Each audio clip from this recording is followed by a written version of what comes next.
Let's make this happen. Welcome back to another Homebrew Wednesday episode. Today, I'm going to be sharing with you one of my most recent and kind of not unique, but different recipes. The ones that I'm referring to are actually down below, so you can't actually see them on camera. It was a 10 gallon batch. I will be kegging 5 gallons and bottling another 5 gallons. The keg version is actually going to go to kind of friends, family, and to share amongst people, where the bottled versions are going to be for my private stock. So for those of you who don't know, who don't follow me on my Facebook page, I've been posting quite a bit recently about how different yeasts affect the exact same wort in a spectacularly different way, and basically give you a product that a lot of people wouldn't be able to tell the difference with. So in this case, my recipe was based off a recipe that I got from the Beer Connoisseur and from Zimmergy. Never really know how to pronounce that. And from there I took it and I made it my own, and I added a lot of hop. So this was an IPA. The total IPA that went into the 10 gallons was actually a pound, so 16 ounces, which is a shit ton. Off the top of my head, I am having difficulty remembering exactly what it was, which is why I have my phone. Don't worry, I'm not being rude. I'm not an asshole who, sits there on his phone all the time when people are talking and being antisocial. Not the guy who takes a girl on a first date and talks on his phone. No. Well, if the occasion's right, it might happen, but it's very rare. So, what I actually did that day was used... Wow, yeah, I just saw this recipe. Holy shit, it's pretty fucked up. Huh. Yeah, so it was. I'm gonna definitely have to put this grain bill in the comment section below with all the hops. I'm gonna tell you the different additions and everything I did. So I was going for something higher in alcohol, especially since half of it was going to my private collection. I want to be able to age it. So I knew right away I was gonna add some sugar, especially since the one I was going to add to my private collection actually was a Tappist Ale Yeast. We'll get to that in a little bit. Which I find can actually dry out, give a slightly drier beer. I don't find it leaves that much sweetness. At least my re-fermented washed Tappist yeast. Maybe it's developed a house character a little bit. I'm not sure. So I decided, if it was going to be dry, I might as well dry it a little bit more by adding just some table sugar. I rarely do that to my beers. Almost never. This is probably the second time in the history of me brewing that I've actually done that. So, the recipe is, I don't know why, originally when I wrote this recipe I thought I was going to be making a Pils. A really hoppy Pils, that was my goal. But then, as I realized my yeast selections, I realized I didn't have, first of all, I don't lager, so I didn't have any lager yeast. And the ale yeast that I had that were, we'll call it, kind of ordinary, that might resemble a Pilsner or something like that, they weren't really up to the challenge. So like I said, I ended up using a Trappist ale yeast for one, and in the other one, I believe I just used US-05. Does that make any sense? The hell did I use in the other one? Must have been just US-05. It was simple. I wanted to see what the different grain bill that I actually came up with would produce, and I thought US-05 would be the best way to do that, because really it just doesn't add anything on its own. It's just a very, very well fermenting yeast, and gives a nice clean beer in the end. So the grain bill was Pilsner malt, 3.6 kilograms, Pale Malt, 2-row, 5 kilograms. The Pilsner malt was from Germany, I believe, so just in case. It makes a difference whether it was from Germany or Belgium or the US, 0.45 kilograms of Honey Malt. I had it in the cupboard. I was like, let's add a pound of this. Smelled good, smelled sweet. Thought it would add a unique, different aspect to... I've never added Honey Malt to an IPA before, I thought it might help, especially since I was using 2 yeasts that I thought might dry it out, to add a little malt sweetness in there. 1.81 kilograms of wheat malt, also from Germany. Again, had it lying around, I was like, what the fuck, let's do it. A kilogram of Vienna, which is going to add hopefully some nice color. Well, certainly a kilogram of Vienna is going to add some nice color.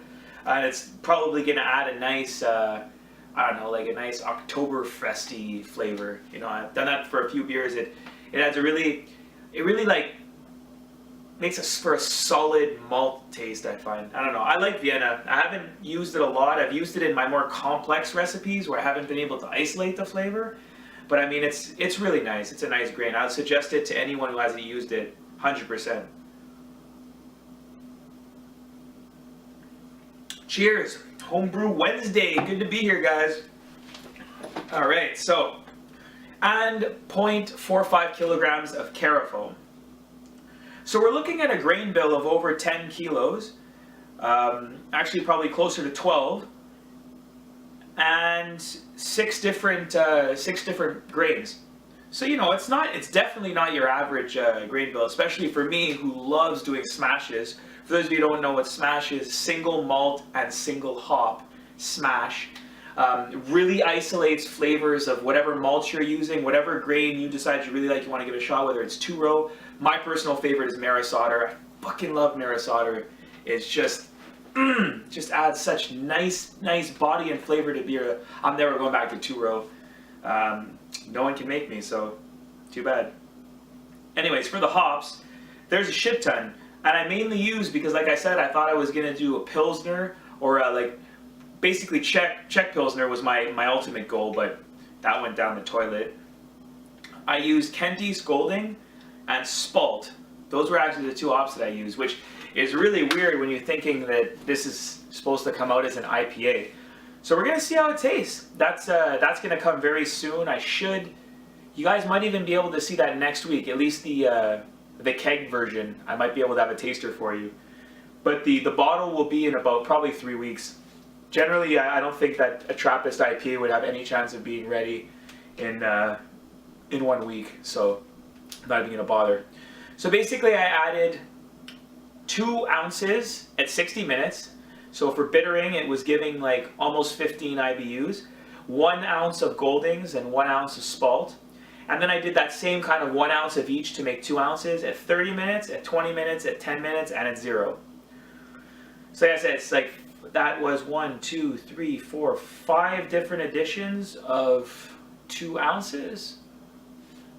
Oh, right. But because I'm like, that doesn't add up to 16.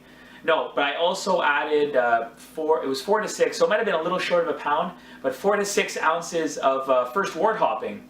Another thing is the first time I've done to a beer before. Apparently it's supposed to really improve the aroma and flavor of the beer. I think if I remember correctly, it was more for flavor. We'll see. I'm really hoping we don't get any vegetable taste from the beer. I've used not this much hop before, but I've used a lot of hop, and I find that I really get that just like leaf plant type character, and I'm really not a fan. So I'm crossing my fingers that we don't get any of that. The OG on the beer was 1068, if I remember correctly, which is really great considering that I was supposed to get 1072. Oh, I forgot to say though, that's not including the 2 kilograms of sugar that I added. So I added a lot of sugar. I made the sugar is about a 15% part of the grain bill. So the fermentables there, it's gonna boost up the ABV like crazy. I was really hoping to get about 8.5 to 9% beer. That's really what I want to have just in the private stock. You know, come from a hard day, a nice weekend brew day. You're just like nothing, you know, nothing's hitting the spot. None of your blondes, your reds, your stouts, just not what you want. I just wanted a nice bitter IPA. I only like to have about 1 IPA in bottle at a time. I'm not a hop head per se. I really do like my blondes, my pilsners, but sometimes it's nice to have some aggressive beers and some less aggressive beers. And of course, I love having cider and mead in bottle all the time. Because sometimes I have to admit, I don't feel like drinking a beer even though I'm always down to make some. Sometimes I just want to drink a little something else, you know, like a little bit of different kind of homebrew, some cider, some appley, fruity stuff. I don't care. You know, don't judge me. Guys are allowed to have these kind of fruity drinks too. And you know what? I think it's becoming a bigger thing. I think a lot of bars are going to start serving a whole bunch more fruity drinks, and ciders especially. I don't know if mead is ready at all to be commercialized to the extent of having it in pubs, but ciders, boy, let me tell you, they are coming with a vengeance. You're going to have multiple different kinds on tap soon. Apple cider as a whole, as like just a standalone, will be a thing of the past. You're going to have a whole bunch, well, it won't be a thing of the past, they'll still be there, but you're going to have all sorts of different flavors coming at you. Mark my words. So yeah, those are, that's the grain and the hop, Bill. And like I said, the yeasts I used were US-05 and Trappist. So I'm just not convinced that I'm right that it was US-05. I feel like it was something else.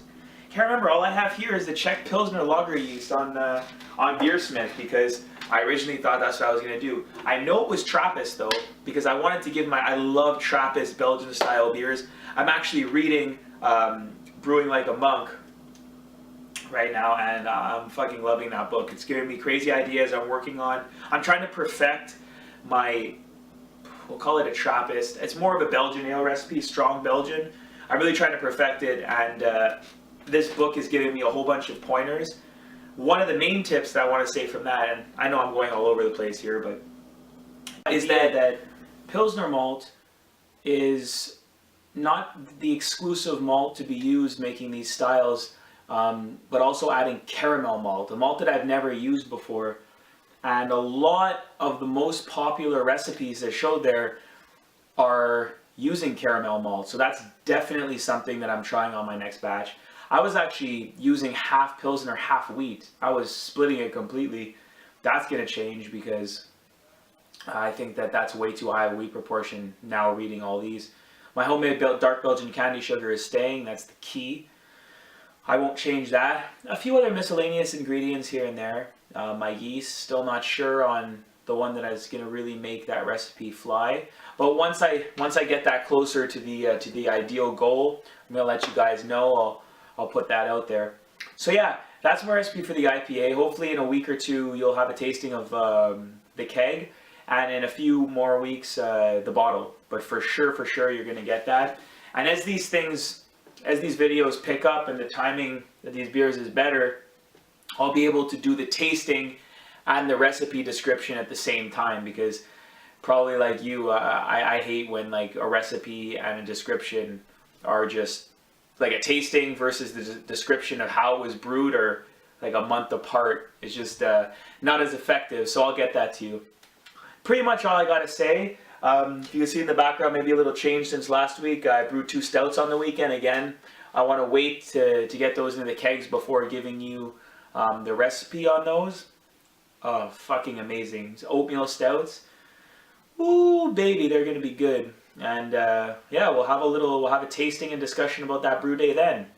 So thanks for watching. A Homebrew Wednesday episode number 3. Coming at you live from the Beer Addicted Brewery. This is Mike, and we're out. Ciao.